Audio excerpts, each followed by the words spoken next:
Oi, pessoal. Eu sou o Adriano Pedrosa, diretor artístico do MASP, e hoje nós temos uma live no nosso programa semanal de lives com a Leonor Antunes, que eu vou ficar de olho aqui porque daqui a pouco ela já vai pedir para entrar. Leonor Antunes é uma artista que teve uma exposição conosco, inaugurou em dezembro do ano passado, dentro do programa História das Mulheres, Histórias Feministas, né, que foi todo o ano da programação dedicada a 2019. Nós, quando fechamos o museu em março do ano passado, estamos fechados já, entrando no sexto mês aqui, né, com o museu... Opa, eu acho que ela chegou aqui, vamos ver. Leonor Antunes. É sempre uma expectativa para isso funcionar, dar tudo certo, todo mundo. Vamos ver. Parece que ela está entrando. Bom, então. Oi, Leonor. Oi, E aí, tudo bem? tudo bem? Expectativa para isso funcionar, dar tudo certo, todo mundo. Então, isso. Você Muito está me ouvindo? obrigado. Tô te ouvindo, tô com fone de ouvido. Eu acho que o meu tem um Ah, delayzinho, pelo que eu ouvi. Aí. espera só um pouco. Deixa eu ver se aqui vai dar tudo certo. Tá, o que a gente faz também, pessoal, é a gente desliga aqui, turn off request to go live, eu acho que é isso aqui. E a gente desliga as perguntas se eu conseguir. Porque, do contrário, como a gente tem sempre um diálogo nesse programa, e a Leonor embaixo. A Leonor embaixo e eu em cima. Opa, tá aí, voltou. Se a gente deixar os que eu estava explicando, se a gente deixa os comentários e as perguntas ligados, elas ficam subindo ali no seu rosto. Tá, deixa eu ver se eu sei fazer tudo aqui. Sim, tá aqui. Então eu estava explicando que a gente já está fechado, né, com o museu fechado desde março. A sua exposição abriu no ano passado, em dezembro. Estava uma exposição ali no primeiro subsolo e no mezanino do MASP, e simultaneamente acontecendo também na Casa de Vidro, né, da Lina Bobardi, Uhum. e também uma peça no segundo andar, na Pinacoteca lá dos Cavaletes do MASP. A exposição, a gente, quando fechou o museu em março, a exposição fechou, naturalmente. A gente tinha expectativa que ela vinha, e até abril, a gente tinha expectativa de reabrir o museu e ainda procurar mostrar um pouco mais, né, da exposição. Enfim, não aconteceu, porque até nesse momento a gente ainda não sabe exatamente quando é que a gente vai reabrir. Certamente não é este mês, possivelmente setembro, outubro, né? Mas, enfim, num determinado momento, agora, enfim, há poucas semanas atrás, a gente se deu conta de que a gente tinha que, de fato, começar a, infelizmente, desmontar a exposição. Porém, a gente também aproveita para chamar a atenção de uma peça maravilhosa que ficou, né, no museu, que tem justamente esse título, Vazios, Intervalos e Juntas, que é uma expressão que faz referência à arquitetura da Lina Bobardi, e era o título da exposição e, de algum modo, o título dessa obra, que estava no segundo andar do museu, e com ela nós ficamos, por generosidade, né? Deixa eu ver se eu consigo mostrar aqui, ó. Hum. Aqui eu acho que essa é melhor, né? Essa obra ficou conosco, então, uma obra especialmente feita para... Não, era uma obra que já existia, né? E aí ela foi, enfim, eu acho que Adaptada. adaptada e Ela foi transfigurada, mexida. né? É, Isso. mudou bastante ali, ela fica ali por volta do século XVII, XVI, dentro da nossa cronologia da Pinacoteca dos Cavaletes, né? E, enfim, acho que para a gente foi bem especial, porque a gente sabe que você tem esse interesse na Lina Bobardi, enfim, entre outras arquitetas e artistas e designers, enfim, sobretudo Uhum. mulheres, mas alguns homens também, a gente vai ver. A gente, então, por ocasião dessa live também, a gente está lançando esse livro da Leonor, que eu acho que eu vou conseguir mostrar aqui, ó, que é o Vazios, Intervalos e Juntas, que tem a edição em português e a edição em inglês. Né? O livro e a exposição são curados por mim, e pela Amanda Carneiro, né? O livro é organizado também com a Amanda Carneiro, escreveu textos aí, enfim, aproveito e vou mencionar todos aqui, né? Tem textos da Brione Fear, do Kaomin Leite, da Clara Kim, do Grant Watson, da Maria Inês Rodrigues, e além disso o livro tem no final, na verdade, vários pequenos textos sobre uma seleção de alguns artistas, designers, arquitetos que são referência para o seu trabalho, e aí com pequenos textos escritos também pelo Guilherme Jufrida, pela Laura Cozendey, pelo Denis Joelson, pela Ana Helena Malê e pela Amanda Carneiro também, né? Enfim, talvez a gente pudesse começar a falar sobre um pouco a gênese dessa exposição e o seu interesse particular na Lina Bobardi. A gente poderia olhar também para algumas obras que a gente tem. A gente, enfim, compilou várias imagens de referências.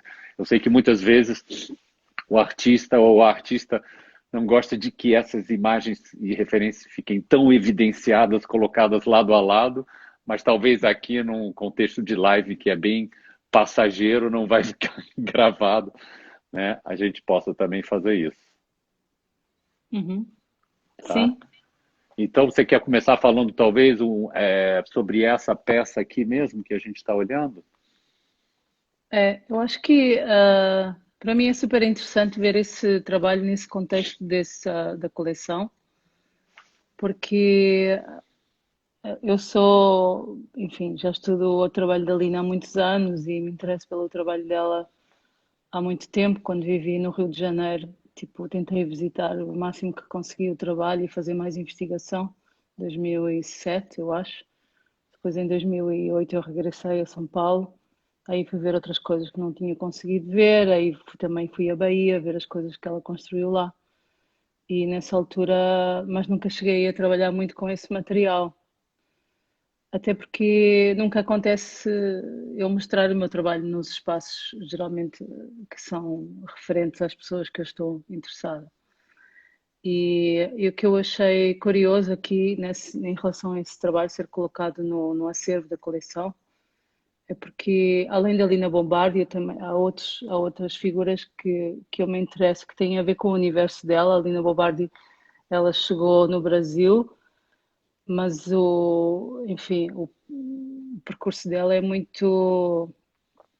um percurso que tem muito a ver com a Segunda Guerra Mundial e com a Itália, o país de onde ela vinha, e uma série de amigos com quem ela trabalhava, inclusive o Franco Albini, que tem um trabalho que eu acho que tem muito a ver em diálogo com o trabalho da Lina Bombardi, e que todo esse trabalho de desenho de museus que esses arquitetos fizeram na época da reconstrução do pós-guerra tem muito a ver com essa ideia de apagar uma história fascista que existia, não é, durante a Segunda Guerra Mundial. A Itália foi um país que teve 20 anos em regime de ditadura e a Lina se desiludiu, não é, com o facto de que ela não podia, enfim, ela achava que era, pelo menos segundo as coisas que eu li, que era difícil para ela continuar em Itália e construir, enfim, o trabalho num país que tinha sido completamente destruído, mas o Albini e o Scarpa, entre outros, os BBPR, enfim, são vários estudos de arquitetura que reconstruíram uma série de museus em Itália, porque quase todos os museus, principalmente em Milão e em Génova, em Roma, eles foram praticamente destruídos, porque os nazis ocuparam a Itália e depois as forças aliadas, não é, bombardearam e muitos desses museus ficaram destruídos, e então esses arquitetos foram incumbidos de reconstruir os museus de uma forma muito radical, no sentido em que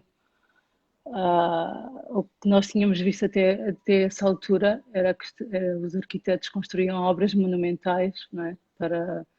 E os trabalhos eram encaixados nesses espaços como se fosse um envelope, ou seja, não tinham necessariamente a ver com os espaços onde existiam. E o que acontece aqui é que eles reinvertem o processo e as obras passam a ser os espaços do museu. E então esse jogo, por exemplo, essa foto que você está mostrando agora ela foi feita depois dos Cavaletes da Linha. Isso foi uma exposição que o Albini fez em Itália, na região Lombardia, não tenho certo. Não é a Pinacoteca de Brera. Será que é Milão? Não Eu sei, acho que não não, consigo acho que não. reconhecer, É. acho que não. Porque tem um sistema de cavaletes que ele usa que é usado na Pinacoteca. Ele usa umas Esse é redes outro, esse é metálicas. outro. Sim, isso é uma exposição temporária, porque ele achava que as exposições temporárias tinham esse período de tempo onde elas existiam e elas funcionavam. Ele comparava a exposição a uma espécie de performance que tinha uma duração e era uma duração no tempo, não é? E ela era muito constrangida pelo que se passava lá e pela forma como era iluminada. Ele considerava quase uma coisa mais teatral, mas essa relação, por exemplo, com retirar as pinturas das paredes, colocar as pinturas no espaço, não é? Onde o espectador circula à sua forma. Que tem muito a ver com a nossa própria Pinacoteca lá da Lina Bobardi, né? Enfim, a gente sempre assume, é até uma pergunta, a gente sempre assume que quando a gente fala tem que introduzir um pouco minimamente que é a Lina Bobardi. A Lina Bobardi é arquiteta, né?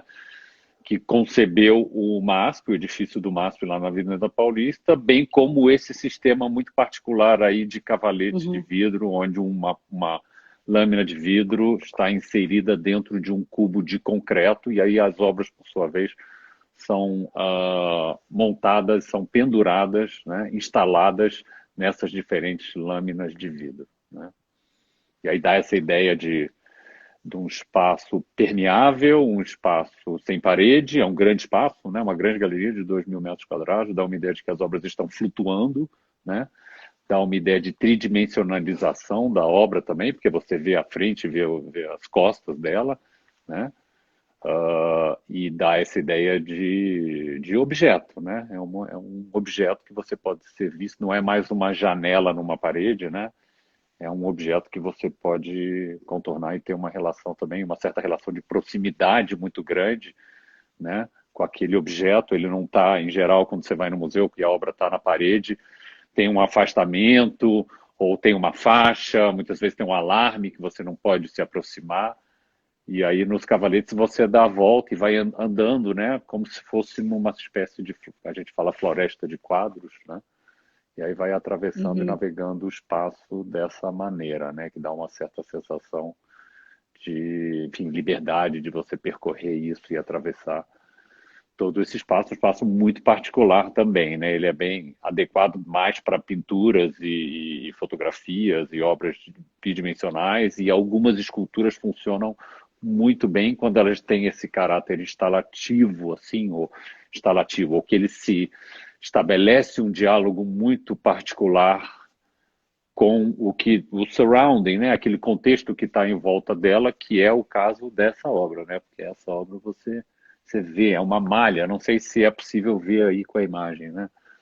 Mas Eu acho que você também deveria, não sei, acho que também é importante referir o facto de que com a sua direção você repôs o que é ali essa montagem do desenho desse espaço, porque durante muitos anos, eu me lembro que em 2007, a primeira vez que eu fui no Brasil, o museu era um museu clássico, não é? Tinha paredes é, falsas, tinha as pinturas nas paredes. E vocês fizeram esse trabalho incrível de repor e refazer a montagem que a Lina pensou para esse espaço, que é um espaço ah, democrático, não é? Eu acho é, que a minha exposição também tem muito a ver com essa relação de nós percebermos encararmos o trabalho da Lina não só no contexto do Brasil, mas também nessa história que existe, não é? Que ela viveu em Itália e com essas pessoas com que ela trabalhou e que nós não podemos deixar de entender o trabalho sem pensar nessas figuras que muitas vezes não estão presentes no Brasil, porque é impossível estar, não é? é. E que levam a entender como é que ela faz esse gesto de colocar essas pinturas nesses cavaletes, a retirá-las das paredes, não é? A questão de introduzir a luz natural no espaço, não é? Os museus até aí não tinham luz natural. E ela trabalha essa forma do chão, que é um chão, por exemplo, como se diz, industrial, É, essa borracha industrial que ela usa, a questão de preta, nós né? vermos exato, a questão de nós vermos o edifício como ele é, não é? Tipo, Nu, é. sim, Você vê a os tubulação do tubos e ar-condicionado, né? isso, É. exato. Então, isso a gente, enfim, tem um caráter quase que brechtiano, né, no sentido de Uhum, Brechtian, né, de mostrar todos os alicerces e os mecanismos exato. de construção de um edifício ou de uma estrutura que, em geral, são escondidos, né, através de Uhum, paredes ou cenografias, né? Então, da mesma maneira que você vê todo o ar-condicionado ali no teto da galeria, você também atrás, quando você vai atrás da obra, nos cavaletes da pintura, né, ou da fotografia, você vê todas aquelas estruturas ali de sustentação, né, uhum. daquele objeto, algo que em geral está escondido, né? E aí tem essa ideia de transparência, de permeabilidade, e enfim, tudo é revelado ali de alguma maneira. O histórico, meio rapidamente, é o seguinte, né? O edifício, o museu é fundado em 1947, né? O Alina e o Pietro, que é o marido dela, Pietro Maria Bartti, que vem a ser o diretor fundador do museu, fez todas as aquisições, trabalhou, foi praticamente 47 até 90 Sim, e, já vi. 91, 2, ele foi Uhum. diretor do MASP, fez todas essas aquisições. Esse edifício da Avenida Paulista é inaugurado em 1968, que ela então introduz essa pinacoteca com esses cavaletes de vidro, né? Em 92 ou 95, a então gestão do MASP resolve retirar essas obras, essa estrutura dos cavaletes da Pinacoteca, e ele volta então em 2015, né? Foi quando a gente retornou fez uma reconstrução desse sistema ali na galeria do segundo andar, que agora vai completar, em dezembro, vamos completar 5 anos, já se passaram 5 anos do que a gente chama esse acervo em transformação, né? Esse acervo que está sempre mudando, enfim, organizado de uma maneira cronológica. A gente às vezes tem trazido Quando é algumas. o aniversário? 3 de dezembro, quase no aniversário, enfim, do acervo que a gente chama Não, tipo, o sim, nosso, ele é tem que 5 anos. celebrar. É, pode celebrar, pode celebrar. 3, 4 de dezembro, alguma coisa assim. E aí a gente, às vezes, traz uma ou outra obra que, enfim, a gente tem uma organização cronológica das obras, das mais recentes para as mais antigas. A gente está vendo aqui o fundo do segundo andar. Inclusive, quando a gente inaugurou, era o reverso, começava com as mais antigas e ia para as mais recentes ao fundo. A gente, há uns 2 anos atrás, resolveu inverter, porque a ideia é a transformação e não, enfim, Uhum. engessar, né? Essa amostra, e aí, desde então, está anticronológico, né, o cronológico ao revés, mas aqui e ali a gente procura Mas desrespeitar essa cronologia. quando ele abriu, ele era cronológico?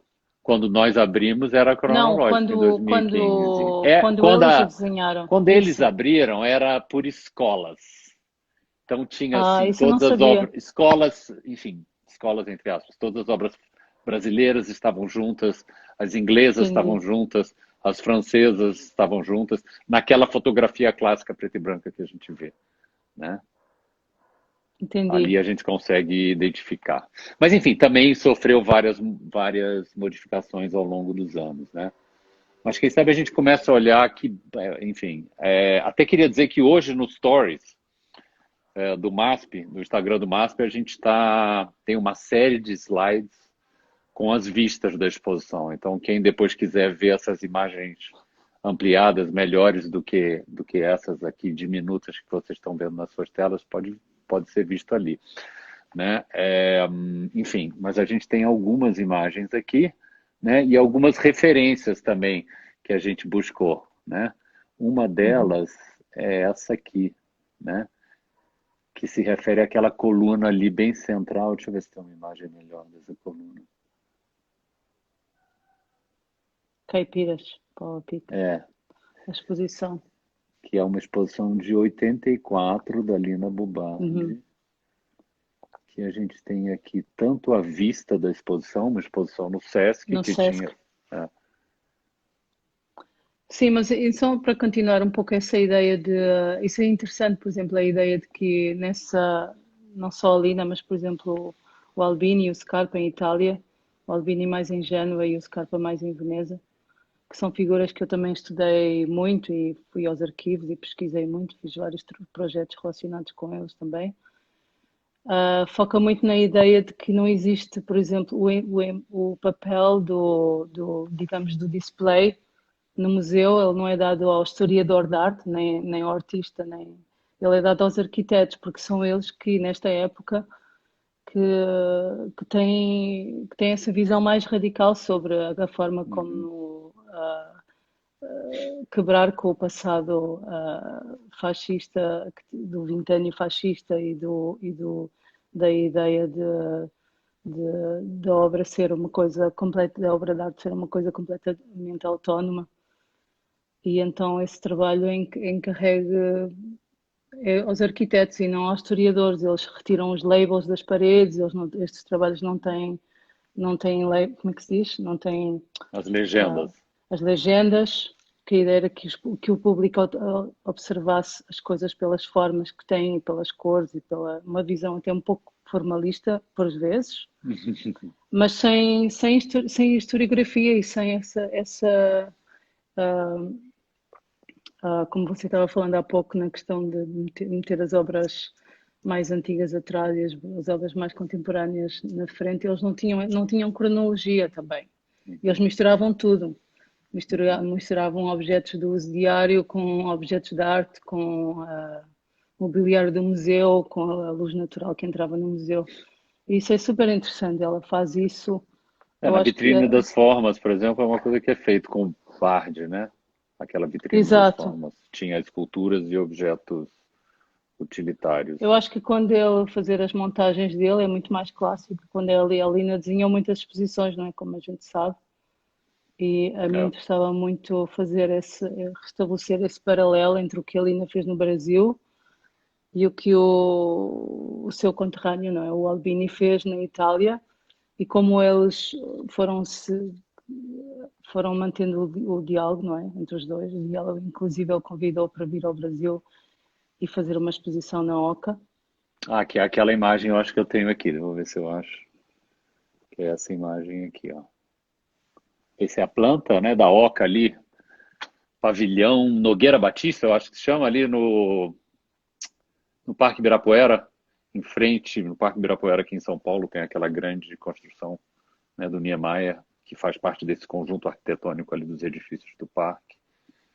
E aí ele é circular, como uma oca, né? E o apelido dele, na verdade, é oca.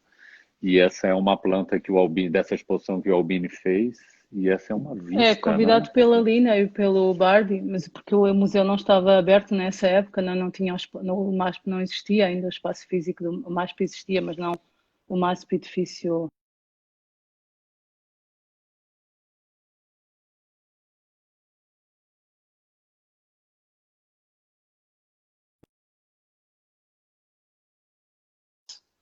para quebrar um pouco essa coisa circular que tinha nas salas da OCA. E a forma também de suspender sempre as pinturas nesses prumos verticais, que são barras de ferro. E a ideia da linha também é uma coisa que está muito presente no trabalho dele. Há sempre a ideia de as pinturas estarem penduradas através de uma barra de ferro que vai circulando as salas. É muito interessante. É isso E, aqui, né? A exposição de exato. que era, a gente sabe? Eu Não, tentei mas procurar informação, mas nesse livro tem uns jornais que falavam, uns artigos que falaram na época sobre a exposição, mas eu não os consegui encontrar. A gente procurou aí no máximo, mas não encontrou. E nesse livro que eu tenho, onde eu tirei essas imagens, também fala muito pouco. Eles concentram-se noutros projetos mais importantes dele. E as histórias que eu conheci dele na viagem ao Brasil, eu ouvi pelo filho dele, um dia que estava no arquivo, e o filho me contou sobre essa viagem do pai. Primeiro ele aterrou no Rio de Janeiro e ele aterrou naquele aeroporto. Eu acho que já contei essa história a você um dia. Ele aterrou, o avião aterrou naquele aeroporto de Santos Dumont, mas ele caiu na água. E então, Uhum. como o Albini era um alpinista, ele conseguiu. Havia tubarões ali, houve pessoas que Tudo. morreram.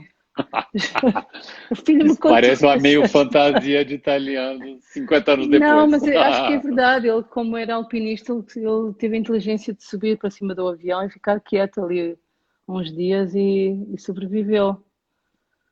Mas essa história é incrível. E quando a gente olha para o trabalho dele, a gente percebe que ele era um alpinista. Os trabalhos são todos a ideia da verticalidade e de ver Da imenso, leveza, né?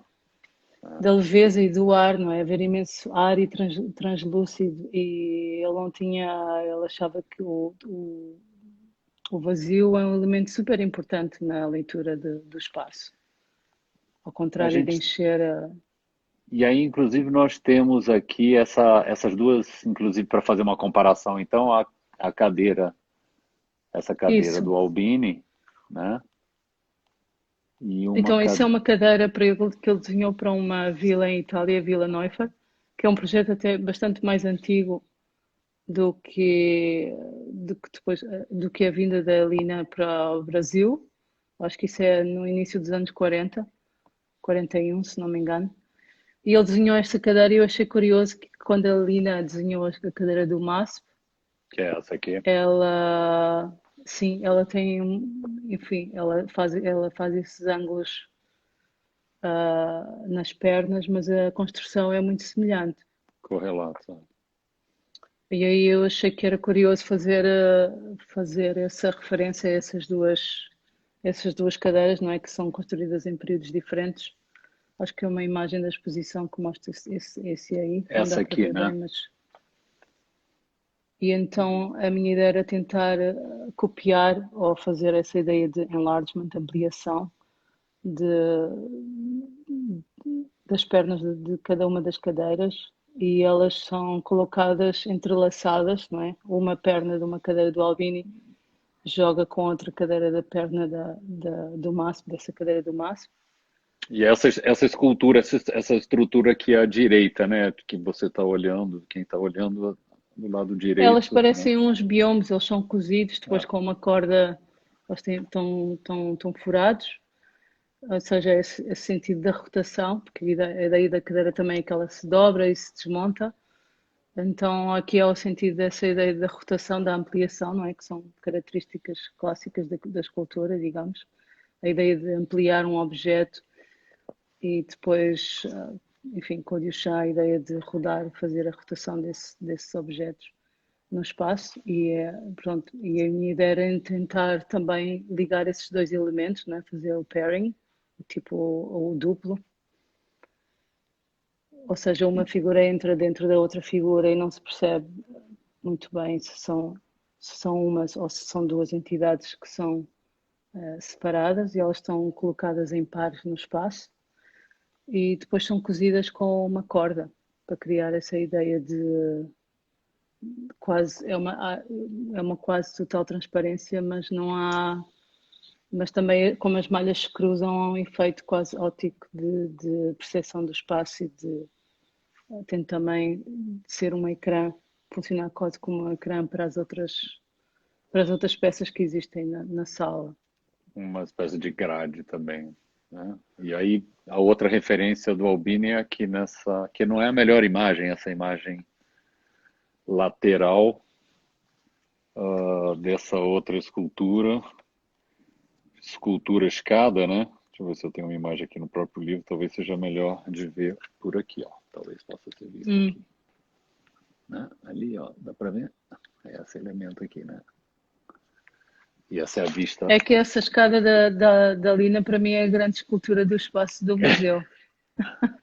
É, Para mim, a grande peça do museu é essa escada, porque ela está suspensa, não é? Ela está apoiada na base, os pés é. estão assentos no chão, mas o resto está solto, não é? Ela não está agarrada às paredes. E, enfim, eu pensei que era interessante para mim desenvolver um trabalho a partir de uma outra escada que o Albini desenhou para essa mesma casa que se chama Vila Noiva, que funciona quase para mim como uma espécie de espinha dorsal. Ela tem esses degraus, chama-se degraus em português, essa São degraus, degraus. degraus, que são como eles têm uma forma oblicoidal. Eles não é uma peça reta, ele funciona, quase parece um osso. E depois quando nós vemos de perfil, ele tem um lado meio modernista, porque é uma madeira que é trabalhada com os triângulos, tem uns triângulos cortados e eles vão ampliando e diminuindo à medida que ela vai afundando. E é uma espécie de hall único. Curioso, a só ele é mas é ligeiramente rodeado. Não, eu não fiz nada antes, geralmente por uma alteração que estás a alterar quase complicada, quase em escala real. Mas depois ela tem a imagem das cordas que entram e saem da peça. Ah, tem. Tem só esse detalhe, e aqui a gente tem um detalhe também no próprio livro, né, que eu estou mostrando bem precariamente, né? E depois tem esses volumes de fio de algodão que eu fiz, que são uma espécie de, outra vez a ideia da ampliação de colares que eu vi, que eu coleciono objetos indígenas há muitos anos. E isso são uns colares feitos pela tribo, uma tribo do Mato Grosso do Sul, acho que é Mato Grosso do Sul, que se chama Xingu, e eles fazem esses colares com. Quer dizer, eles agora hoje em dia usam materiais menos, digamos, mais industriais, mas na época, há muitos anos atrás, eles faziam com fibras da região e criavam esses fios a partir do enrolamento, não é? E são vários fios que eles utilizavam no pescoço. E eu contei a quantidade de fios que cada colar desses levava e cada torção que esses colares levavam e ampliei-os. E então eles vão entrando e saindo dessa estrutura. É uma espécie de contaminação indígena no mobiliário modernista. Que eu acho que o Brasil também é isso, não é? É, Essa ideia de, não sei, a é, cultura indígena é tão importante no Brasil e para mim é tão interessante a forma como essas tribos continuam a trabalhar de uma forma completamente isolada e o imaginário deles não é alterado. Digamos, os materiais são usados, hoje em dia são usados, são outros materiais, não é? Mas o imaginário deles, o imaginário visual é o mesmo, ele não se alterou. Eu acho isso super interessante, porque um país que foi colonizado como o Brasil, infelizmente, não é? E sofreu tantas alterações, não é? Tipo arquitetónicas, sociais, culturais, enfim. E essas pessoas continuaram a criar esse imaginário que nunca foi alterado. Eu acho isso, para mim, é super interessante. Mas pronto, figuras como a Lina, eu acho que esqueceram o passado colonial e partiram para uma visão muito próxima à visão indígena e à visão afro-brasileira, que eu acho que é super interessante e muito importante mesmo. é interessante, enfim, voltando para essa referência aqui dessa exposição em 84, no Sesc Uhum. Pompeia, que se chama Caipiras, Capial Pau a pique. e Pau a Pique, e são referências, na verdade, pode-se ver alguma referência de abstração geométrica aí, do preto e do branco, né? Inclusive é algo que eu acho, né? Você Mas é o vê único, aqui, todos os outros são desenhos mais, é o enfim, único, mais. É. São troncos de árvores, não é? Pintados. Nem sei se pelas pessoas que têm a ver com esse imaginário também mais popular, não é? Mas o curioso é que quando na sua exposição ele se torna mais abstrato geométrico, né? Sim, porque E eu queria reenfatizar essa questão por exemplo, de como os arquitetos, não, é? Como a Lina Bobardi ou o Franco Albini, por exemplo, eles estavam muito interessados na Bauhaus. Eles estavam muito interessados no período do pré-guerra, não é? Dos anos 30, no final dos anos 20. Eles estavam interessados no Paul Klee, no Mondrian, no movimentos de estilo e dos russos, das vanguardas russas, e eles o reutilizaram, não é? Muitas vezes até o Scarpa remontou algumas dessas exposições que foram feitas, mas criando o seu imaginário. Ele fez uma exposição do Paul Klee e do Mondrian também, em que ele partia das linhas das pinturas para criar o espaço onde a exposição. Ele fez isso numa Bienal de Veneza. E eu tirei a ideia era retirar o padrão, não é? Retirar e não e a peça estar suspensa no teto. No caso da Lina eram troncos que eram pousados no chão. Aqui a peça ela vem do teto e é uma malha, é uma malha de quadrados de metal, é alumínio anodizado. são chapas, né? São Chapas de chapas metal meio e elas são retangulares, né? unidas. E é preto e branco. É. Exato. Elas têm mais ou menos o mesmo desenho, não é? Mas elas são individualizadas, elas estão agarradas por cabos e estão suspensas. A ideia era suspender, reverter a peça, não é? Suspendê-la pela malha que está no teto e ela Deixa eu não ver se é estar melhor, acho que não. como se fosse E um tecido quase. aqui tem um pouco melhor, olha lá. Exato. Né? Ela não toca no chão. Aliás, aí dá para ver. E ela mexe, porque elas não estão agarradas, elas só estão agarradas por filas, elas não estão agarradas na parte lateral. Então, se a gente mexer a peça, ela mexe toda, ela não está. Com a gravidade, ela fica paralisada, mas não porque é pesada. Mas ela não está. É como se fossem várias fitas, digamos, que estão suspensas nessa grelha. Enfim, vamos tentar avançar um pouquinho para tentar cobrir algumas coisas. O piso, por sua vez, né, ele tem um desenho, deixa eu ver se eu acho a referência aqui, que vem dessa pintura da Lygia Clark, que é uma superfície modulada dos anos 50, 52 ou 54, né? Que Uhum. aí você se apropria para... É uma Lygia Clark antes dos bichos, naturalmente, né? Uma Lygia Clark Isso. ainda, né? Não tão Uhum. experimental, né? Não tão radical como ela, enfim, vai de fato com os bichos radicalizar até essa distinção de espectador enfim, e obra fixa, né? Uhum. E, Sim, mas já e, tem essa ideia que me interessava. Eu também não acho particularmente esses trabalhos da Lígia muito importantes na carreira dela, digamos, mas eu achei, mas aqui, por exemplo, nessa série de pinturas, são várias que ela fez que se chamam superfícies modulares, há já esse entendimento do espaço como a pintura que não está constrangida àquela moldura, não é? Mas há um entendimento do espaço como expansão, ou seja, existem esses elementos que vão sendo rodados e como é que se diz? Não sei falar português já. gira, rotacionados. Que horror! Isso. E que vão sendo repetidos, não é? E vão sendo é quase uma coisa meio simétrica, não é? Se a gente olhar para a pintura e dividir ela ao meio, ela é completamente simétrica.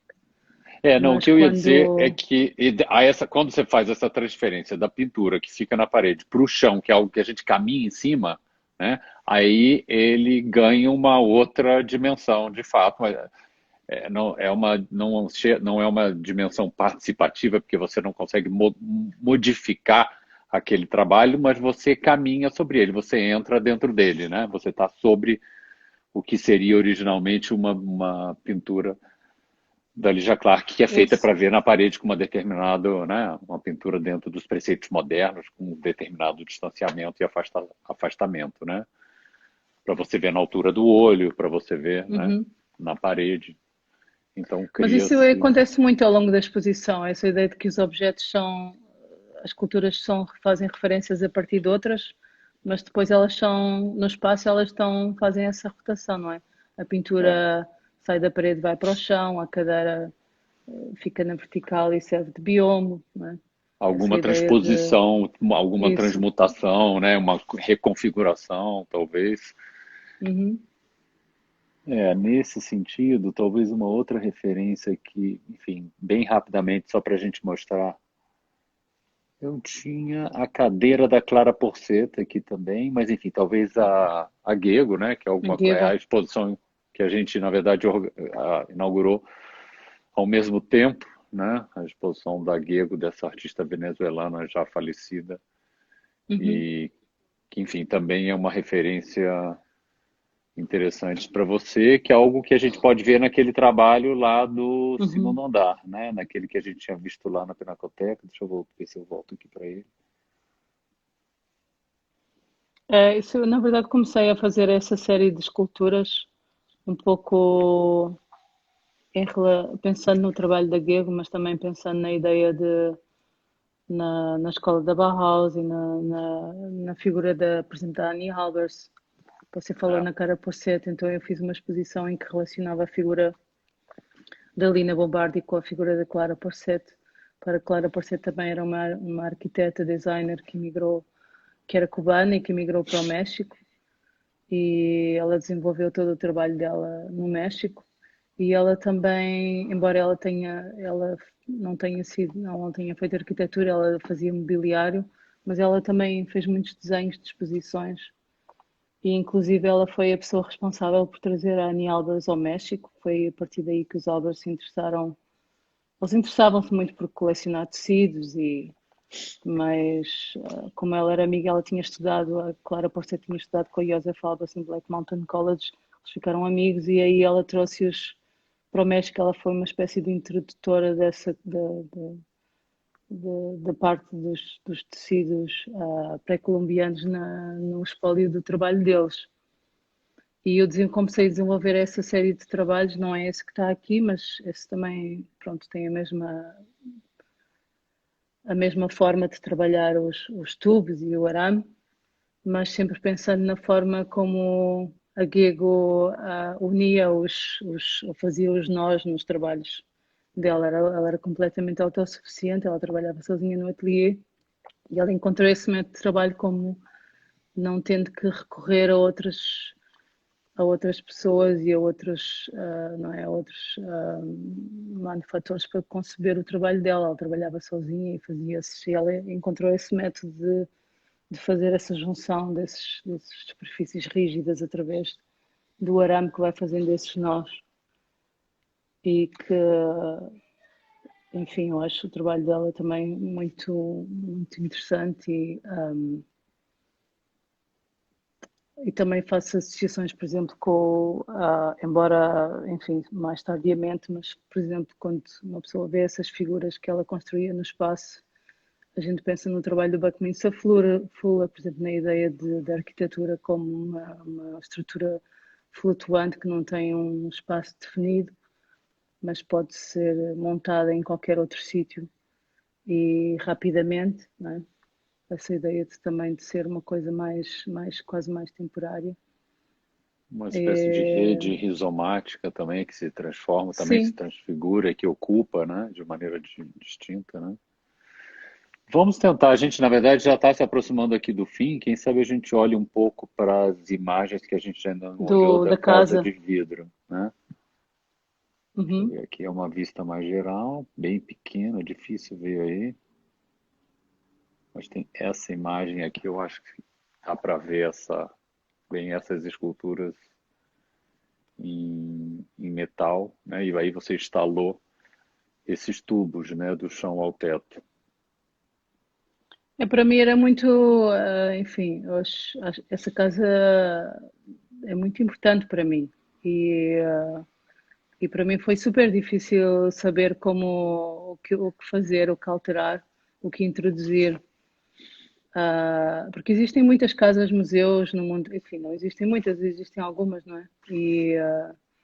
Mas é difícil às vezes, ou você tira o recheio da casa e mostra os seus trabalhos, ou então apropria-se dela, não é? Dos vestígios dela e da história dela e tenta fazer uma negociação, que foi o que eu fiz, não é?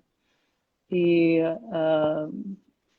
então eu e a Amanda Carneiro tentámos apagar os vestígios do Pietro Bardi e concentramos no espólio da Lina, Esse aqui retirámos as com esses pinturas da elementos, por casa, exemplo. exato, É. e fomos aos arquivos dela, fomos buscar uns objetos que ela tinha nos armários e que não tinham sido ainda mostrados, e fizemos assim uma espécie de mini curadoria da casa com os objetos da Lina, os objetos pessoais, os colares, os anéis, sei lá, a estrela comunista que ela estava aí nessa mesa, havia um pino com a estrela. E depois disso tentei perceber como, pronto, havia essa minha intenção de ir repor os móveis, não é? Não, mais ou menos a partir das fotografias que eu tinha visto quando ela desenhou a casa. Havia uma série de móveis que ela já tinha concebido para a casa e outros não, que ela já tinha feito. E que existem alguns registros fotográficos da época em que aparecem uma série de montagens diferentes da casa com os móveis e eu estava interessada em fazer uma espécie de reposição daquele tempo, com a localização dos móveis onde eles estariam, as cadeiras, não sei se aí você tem outra foto que dê para mostrar. Sim, essa. Por exemplo, essas cadeiras, exato, essa mesa nesse local, a outra um pouco mais para o outro lado da sala. E nessas fotos que a gente descobriu, havia uma outra estantes que a Elinha tinha desenhado, que eram umas estantes Essa eu não tenho, essa é linda, também, essa foto. que também faz muita relação com umas estantes que o Albini desenhou, que eram umas estantes de vidro, e tinham esses prumos de metal que agarravam as estantes. E eu achei que para mim era interessante refazer a ideia dos prumos e colocá-los onde eles estavam originalmente. Enfim, nem todos eu consegui colocar no sítio. Havia duas estantes que entretanto, elas partiram-se e eu acho que eles vão refazer, mas elas não, elas foram destruídas. Mas com base nas fotos e nas imagens que eu conhecia, eu refiz a ideia dos promos, mais ou menos à escala que seriam. Mas eles são em aço inox, os dela provavelmente eram em ferros e se calhar até eram pintados, eu não consegui perceber. Porque os que estão na casa de banho também são em ferro pintado. Mas É eu pintado de branco interessava-me. ou é verde? Não, tem uma Ou cor, eu acho que é azul. azul, talvez, é. Talvez azul. Mas a minha ideia era que era fazê-los em aço e polir o aço para que o prumo desaparecesse na sala, não é? Porque tudo se reflete ali e como ele é polido ele vai quase que desaparece. E depois, pronto, a ideia era colocá-los no lugar onde eles estariam originalmente. E depois tive a ideia de fazer uma espécie de homenagem outra vez à Lígia Clark e aos trepantes da Lígia Deixa eu e ver à se eu tenho uma ideia imagem de um das obras tripante moles, aqui. essa ideia de que a escultura não tem um suporte, não é?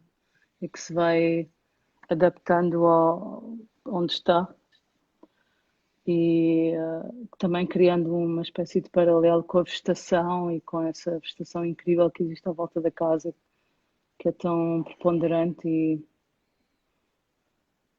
Nossa, eu estou tentando procurar aqui. Não... Ah, tá aqui. Finalmente. isso. Então, essa é uma obra mole, isso não é um trepante, mas também, pronto, é um trepante, não é? Feito de borracha, aquela borracha que há, e a borracha que existe no piso do MASP, É.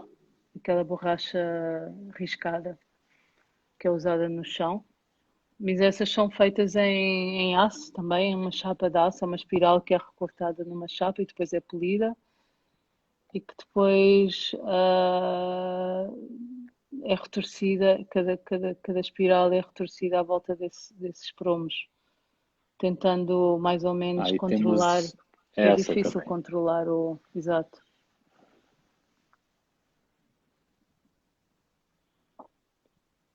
Sim.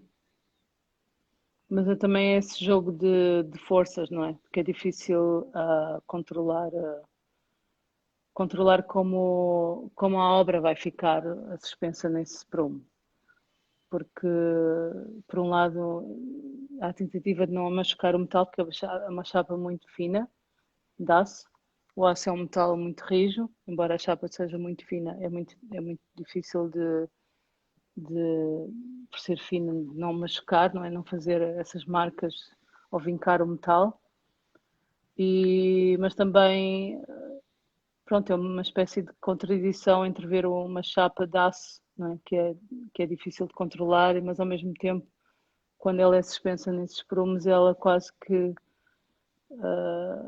a gente refaz esse gesto, não é? Com o olhar, refazemos o gesto da colocação desse elemento, não é? Que é um elemento plano e que se desdobra e ele cria volume,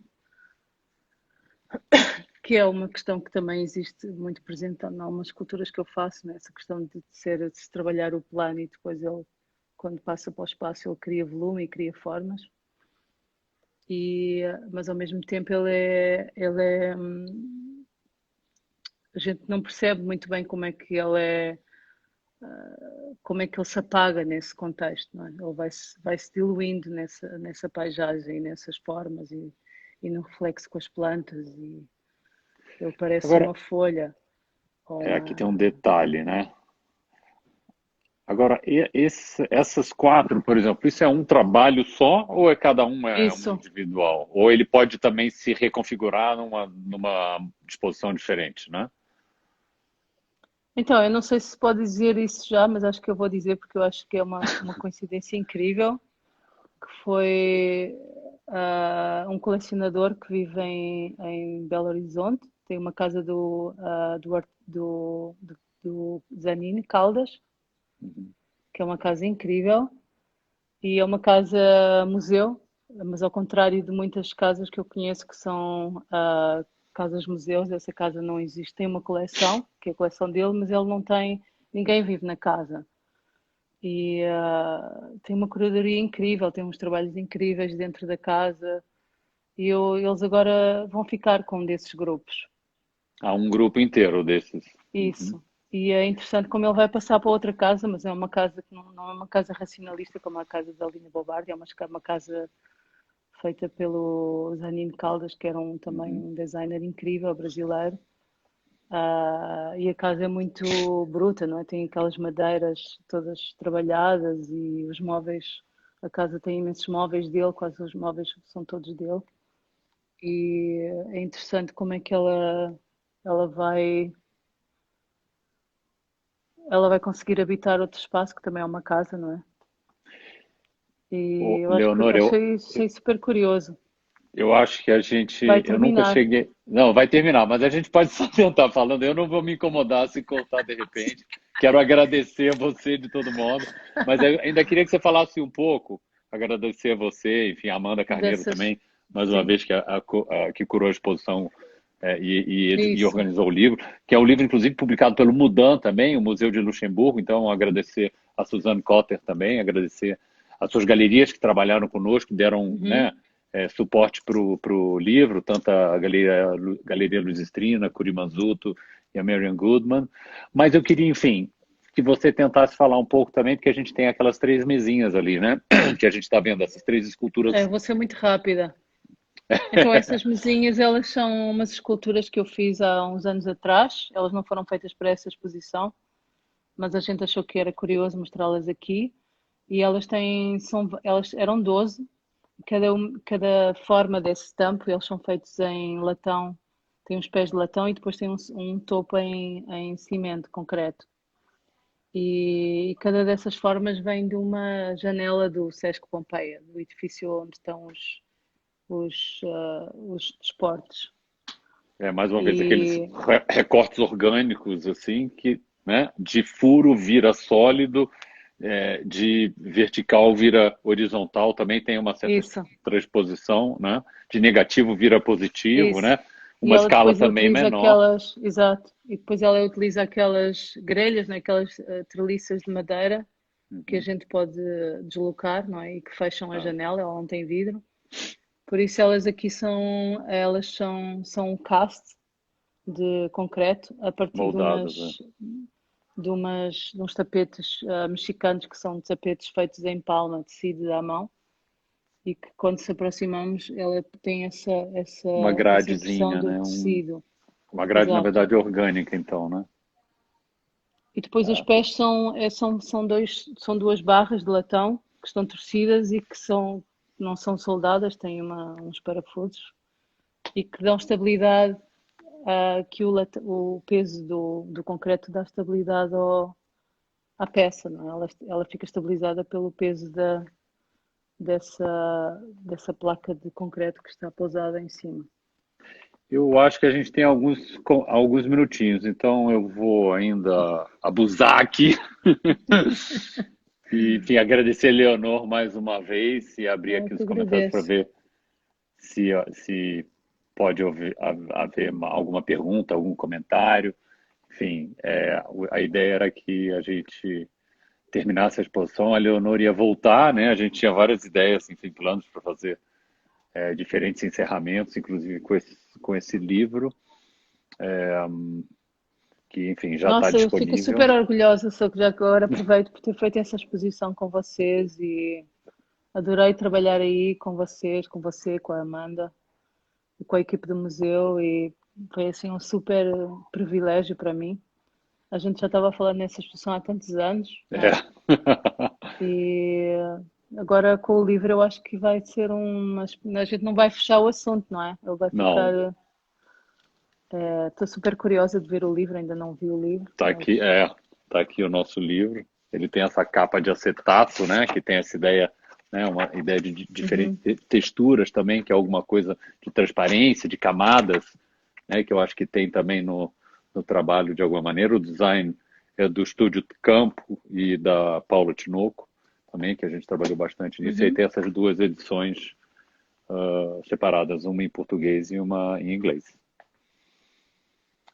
Então, o prazer é meu. Tobias Ostrander está aqui, que foi o, né?